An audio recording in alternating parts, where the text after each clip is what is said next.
God's story, creation. So part of God's story is about when he created the world, and it begins like this. Before the beginning of time, there was nothing. Nothing at all.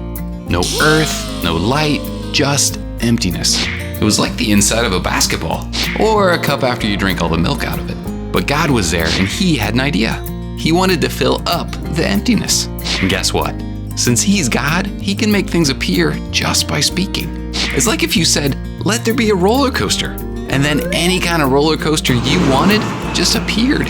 So in the middle of nothing, God said, "Let there be light," and the darkness was filled with light. Now we know what light is, but remember, it had never existed before. Everything God made was brand new. So it's probably like when you're asleep and someone comes in and flips on the lights. Except there were no people yet. God was creating a world for them first. Anyway, light was the first thing God made. He called the light day and the dark night. He made a huge space above water and called it sky. Then he gathered all the water, separated it from dry ground, and called it sea. He called the dry ground land. God called it all good. He thought what he had made was pretty sweet, but he wasn't done yet. All that land was still bare. So God made plants. Oak trees, palm trees, evergreen trees, grasses, roses, sunflowers, and every other type of bush, tree, flower, or plant, including the ones we eat like broccoli and apples. Then God looked at all the plants and called them good. Kids, that includes the vegetables. After plants, God created the sun to shine all day and the moon to shine at night. He sprinkled twinkly balls of lights in the sky and called them stars. And guess what? He called that stuff good too.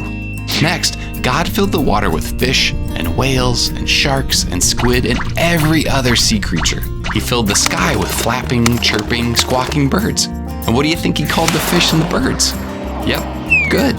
Even though sometimes birds poop on our heads. Now there were fish and birds, but still nothing but plants on land. So God said, "Let there be animals." And animals of all kinds came scurrying, crawling, snorting, stomping, and racing across the dry ground.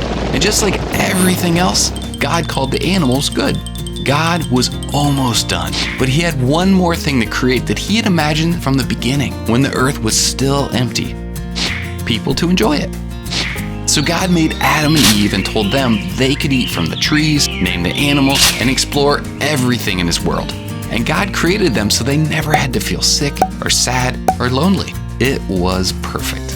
God loved all his creation. When he saw the oceans and mountains and stars and valleys, he called them good. But when he looked at Adam and Eve, he called them very good. So good, in fact, that he was done. Now, it was time to rest. And that's the story of creation.